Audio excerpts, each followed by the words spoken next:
Bonjour et bienvenue à tous dans Biotech Live, le podcast de la biotechnologie. Derrière le mot biotechnologie, en réalité, nous entendons plusieurs autres termes. Agritech, GreenTech. Et aujourd'hui, je reçois une personne qui travaille dans le biocluster français, c'est-à-dire la capitale de la biotechnologie en France. C'est à Évry-Courcouronnes, aux portes de Paris. Et ce biocluster s'appelle Génopole. Bonjour Naïl, je crois que tu travailles chez Génopole. Alors, qu'est-ce que tu fais chez Génopole et c'est qui Génopole ? Bonjour Marc. Alors, Génopole est un biocluster situé à... Alors, je tiens à préciser quand même, on y tient énormément parce qu'on a été le premier biocluster en France, premier biocluster dans le domaine des biotechnologies. Biocluster, un biotech forcément, mais on est basé dans le sud de l'Île-de-France, sur le territoire de l'Essonne, et plus précisément sur l'agglomération de Grand Paris Sud. Nos financeurs principaux sont le ministère de l'Enseignement supérieur, de la Recherche et de l'Espace et la région Île-de-France, et nous avons également une partie de la dotation qui est donnée par l'agglomération de Grand Paris Sud et la FM Téléthon. Ce sont nos principaux financeurs qui nous aident justement à réaliser nos missions. Nos missions d'accompagnement, elles sont aussi bien dans le domaine de la recherche publique que de la recherche privée. Lorsque je parle de recherche publique, j'inclus évidemment les laboratoires de recherche sous tutelle ce qu'on appelle ONR, Organismes nationaux de recherche, INSERM, CEA, CNRS. Ah oui, d'accord, ok. Et lorsque je parle de recherche privée, c'est les startups que l'on accompagne. Si vous suivez Biotech Live, vous avez dû déjà écouter le podcast concernant nos dispositifs d'accompagnement, Oui, Shaker, Ginaio, c'est Upscale Bio. On démarre de l'idéation. On les prend très très jeunes. Les on les prend bébés entrepreneurs. voilà. Moi, je les appelle les bébés génopolitains. Parce qu'ils démarrent, ils sortent de l'école, ils arrivent chez nous, ils ont un projet, une idée, et on les accompagne pour valider sûrement leur preuve de concept. Et tout le monde n'est pas né entrepreneur, donc il y a aussi toute cette phase d'accompagnement. Est-ce que j'ai envie de continuer l'aventure ou pas ? Est-ce que j'ai envie d'être entrepreneur ou pas ? Donc tout ça, ça se travaille en amont. Et c'est les missions de Génopole. On part de l'idéation, projet, jusqu'à la pré-industrialisation. L'idéation, c'est dans Shaker, l'entreprise se crée. Ensuite, on évolue vers Ginaio. Souvent, on a 50% des projets qui évoluent vers Ginaio, qui est la phase d'après, bien valider, bien construire son business model et essayer de voir, enfin pas essayer, mais faire en sorte de bien identifier ses marchés cibles, parce qu'on ne peut pas se lancer sur tous les marchés en même temps. Donc, il y a quand même besoin de financement. Bien identifier ces marchés cibles, identifier des partenaires. Souvent, ils ont besoin de partenaires commerciaux pour commencer à se lancer sur le marché. Et pour faire tout cela, il y a besoin d'investisseurs qui font confiance justement à ces startups pour lever des fonds. Et nous, on les accompagne justement à rencontrer ces investisseurs, ces industriels, et pour faire en sorte... En fait, c'est vraiment le développement. Vous savez, vous prenez un adolescent qui va passer le bac, qui va faire ses études supérieures et qui va arriver sur le marché du travail. Et nous, ils arrivent avec un produit fini pour commercialiser leurs produits. Et il y a également, sans oublier la dernière brique qui est Upscale Bio, qui, elle, est vraiment le continuum pré-industrialisation, c'est-à-dire que là, on va les accompagner pour le scale-up. C'est la montée en échelle, c'est-à-dire, voilà, une fois que je suis en laboratoire, pour vous donner un exemple très imagé, je suis capable de faire du 1 kg ou du 1 litre ou du 10 litres ou du 30 litres, mais là, le scale-up, si je dois passer à 200 ou 500 ou à 1 kilo, ou une tonne, c'est pas la même technique. Et on a de la chance, justement, si j'insistais sur notre situation géographique, c'est qu'on a la chance d'avoir du foncier chez nous, à Génopole, sur le biocluster. Et demain, lorsqu'il va falloir développer des structures pilotes pour de l'industrialisation, nous avons le foncier disponible pour qu'ils puissent rester... En fait, c'est pour les garder chez nous. C'est pour les garder parmi nous. Et en plus, alors moi, je suis venu à Génopole, c'est un campus énorme. En fait, il y a de tout. Vous avez vraiment des laboratoires, vous avez plein de choses à disposition. Oui, tout à fait. On a de la place, on est à l'aise, on va dire. Et on a 5 campus qui sont localisés à moins de 3 km l'un de l'autre. On a également, une chose que j'ai oublié de stipuler, c'est l'enseignement supérieur. On est quand même bien doté puisqu'on travaille avec... on a l'université d'Évry Paris-Saclay, on a les écoles, l'école Télécom Sud Paris, on a le NCE, on a l'IMT Business School. Et c'est quand même un réseau assez non pas privilégié, mais ce qui permet quand même de développer l'innovation. Parce que les projets, souvent, ils viennent, justement, comme vous le disiez en introduction, ils viennent les étudiants ou les porteurs de projets viennent d'un fin de cycle, Master 2 ou école d'ingénieur. Donc, ça leur permet de bien peaufiner leur projet. Et on est partenaire maintenant de l'Université Paris-Saclay. Évidemment, on travaille beaucoup avec le plateau de Paris-Saclay, forcément. Quand on parle de recherche... Ah oui, voilà, il n'y a pas mieux. OK. Voilà. Et côté l'autre pendant, qui est la recherche publique, qui sont les équipes de recherche, où là, notre mission est également de les doter en talent, puisqu'on a des dispositifs également côté recherche publique qui facilitent et met à disposition des talents, des post-doctorants qui intègrent les équipes de recherche pour étoffer, travailler sur leurs thématiques de recherche et étoffer les équipes. Et après, à la longue, on finance ça. On a 2 ATIGE, le dispositif s'appelle ATIGE. Deux ATIGE par an pour continuer justement leurs travaux de recherche. En parallèle de ça, la spécificité de Génopole, tout de même, c'est aussi bien côté recherche publique que privée, c'est de mettre à disposition des plateformes. Lorsque l'on parle de nos plateformes technologiques, ce sont des équipements de pointe qui sont dotés, justement, qui sont acquis. C'est nous qui sommes acquéreurs de ces équipements, mais nous les mettons à disposition dans des laboratoires académiques où nous avons nos référents. Un spectromètre de masse, c'est quand même un équipement assez coûteux. Notre spécificité, c'est de mettre à disposition ces équipements de pointe aussi bien pour la recherche publique que la recherche privée. C'est-à-dire que si demain, une start-up a besoin d'aller maniper pendant une demi-journée ou une semaine sur un équipement de pointe, c'est possible chez nous parce que, évidemment, ces équipements sont très coûteux et malheureusement, à ce stade de maturité de la start-up, souvent, ils n'ont pas les moyens d'avoir ces équipements en propre. Alors, toi, Naïl, qui travaille chez Génopole, donc toi, tu es la direction de la communication, tu as vu passer plein d'entreprises, plein de projets. Est-ce qu'il y en a qui t'ont marqué? Est-ce que tu en as un là en tête qui te vient? Parce que c'est vrai que c'est des projets souvent qui servent nos vies, en fait. On s'en rend pas compte, mais les vrais stars, les vrais influenceurs, finalement, ceux qui méritent de la lumière, c'est peut-être les gens qui viennent chez vous, finalement. Est-ce que tu as un exemple d'entreprise? Alors, il y a 2 niveaux. Alors, on ne peut pas parler de projet star, mais il y a 2 niveaux. Parce qu'il y a le côté pro, donc technique, et le côté où on dit « Waouh, cette innovation, c'est énorme, c'est pas possible ». Et puis, il y a le côté humain également. Parce que lorsqu'ils arrivent, ils sont très jeunes. Et puis, moi qui suis à la direction marketing et communication, on a aussi dans les missions de Génopole, c'est de les accompagner, les mettre en avant, en organisant des événements, en faisant des actualités ou des success stories de leur rupture, de leurs innovations. Et il y a aussi on va dire, du lien qui se crée parce qu'on leur apprend en fait.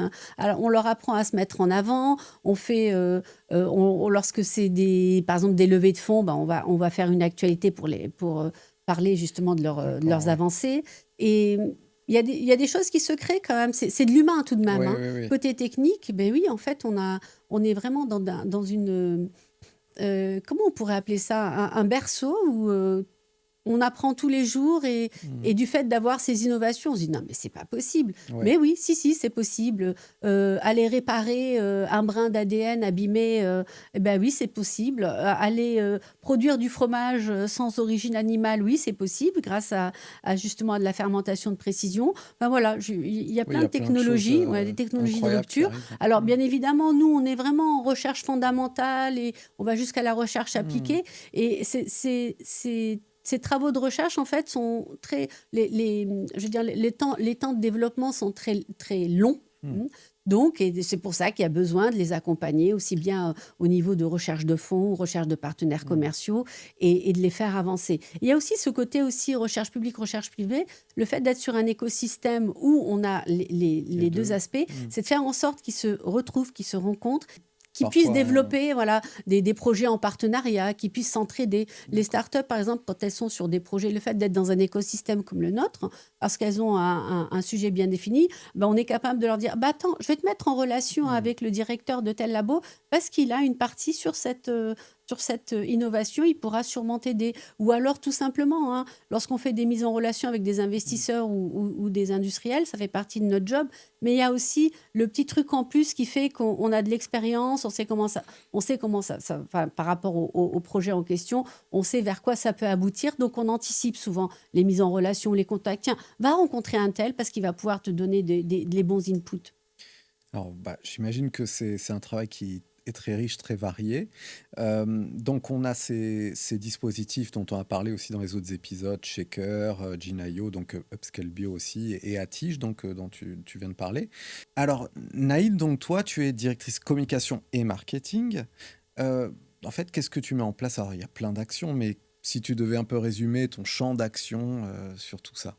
Ah bah, je pense qu'on serait là jusqu'à 22 heures si je devais Ok. résumer mon champ d'action.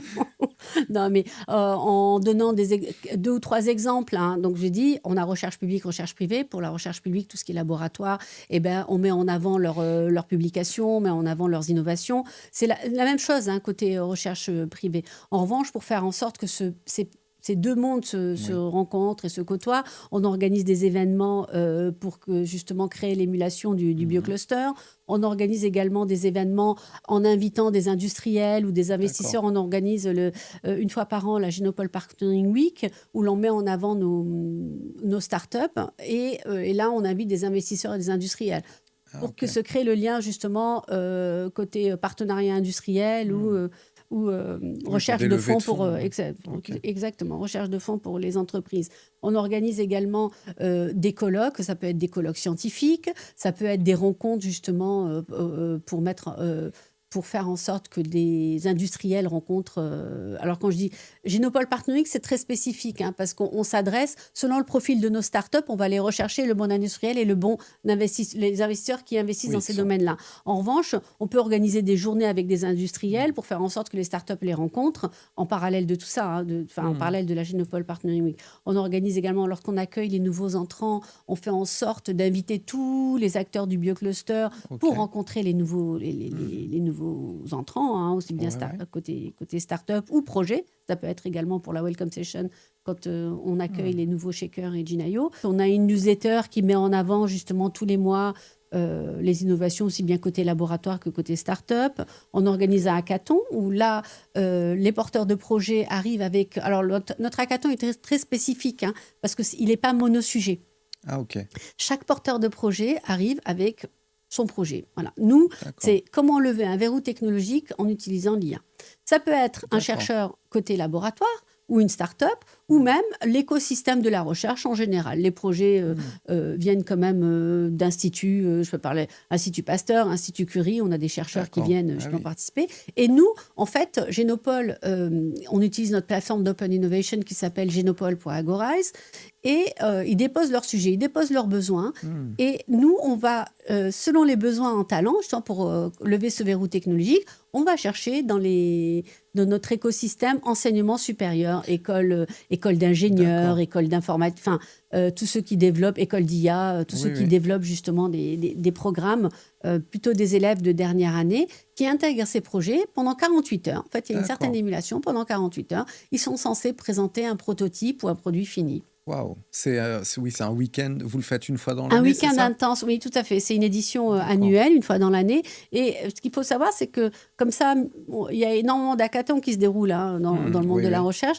Mais il n'empêche que le nôtre, ça apporte vraiment une brique parce que le start-upper ou le laboratoire n'a pas le temps de traiter ce sujet durant l'année. Eh Et oui. ben, durant ces 48 Il heures, est si on met dédié les à bons ça. talents en face, il arrive à lever un verrou Et technologique. ils peuvent gagner Ah, des il y a des prix à accompagnements. Il y a gagner, des oui, prix tout à à gagner, fait. c'est Oui, ça? oui. Oui, mais nous, ce qui nous intéresse, c'est la science, hein. Bien sûr. Et justement, après, derrière, ils peuvent aussi peut-être concourir au Shaker, Gin.io, etc., non? Alors, Ou ça oui, dépend? tout à fait. Le but de cet hackathon, c'est de faire en sorte que les acteurs de l'écosystème se rencontrent et plus largement, hein, les acteurs de la recherche, hein, parce que là, on parle au niveau national et Mhm. international. Ensuite, effectivement, ceux qui ont un projet viable, qui a été, il y a un jury hein, le jour du hackathon, on leur propose d'intégrer le shaker pour Voilà, continuer leur aventure. l'aventure. Ah, Tout à fait. super. Ah, bah, écoute, alors, on peut suivre l'actualité de Génopole sur le site. On peut suivre, tout à fait, Marc. On peut suivre donc genopole.fr. Ouais, On a également le site, notre canal LinkedIn, Instagram. Et surtout, lorsque vous voulez répondre ou postuler, n'hésitez pas également. On a notre plateforme d'Open Innovation, genopole.agorize. d'accord. Bon, bah écoutez, merci en tout cas, Naïl. Donc, on va suivre de près Génopole, parce qu'il y a plein de projets incroyables qui naissent chaque année chez Génopole, hein. Tu en as mentionné, il y a plein de choses dans la green tech, agritech. Enfin, qu'est-ce qu'il y a? Il y a tous les... Parce que la biotech, finalement, comment tu pourrais la définir? Parce qu'aujourd'hui, c'est tellement large que...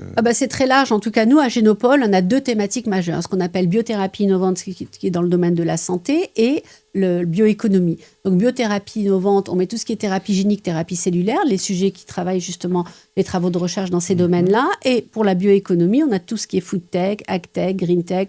Ça peut être des matériaux également. Ah oui, dans le côté, côté santé, il y a également du diagnostic quand même. D'accord. Vraiment, nos missions, c'est d'accompagner, de structurer. En fait, moi, j'utilise beaucoup le mot dérisquer. Quand je dis dérisquer, c'est vraiment, je valide ma preuve de concept, j'avance, mais j'ai aussi la partie rencontre avec investisseurs, rencontre avec industriels, quel marché j'adresse, les bonnes cibles, mon business plan, le développement d'une start-up. Et comme on dit avec Upscale by You, on boucle la boucle, puisque là, on est vraiment en pré-industriel, on lance son pilote. Merci beaucoup Naïl d'avoir rejoint le podcast Biotech Live. Donc Biotech Live, c'est le podcast de la biotechnologie en France. Et donc suivez bien Génopole sur les réseaux sociaux, sur leur site internet, et à très bientôt.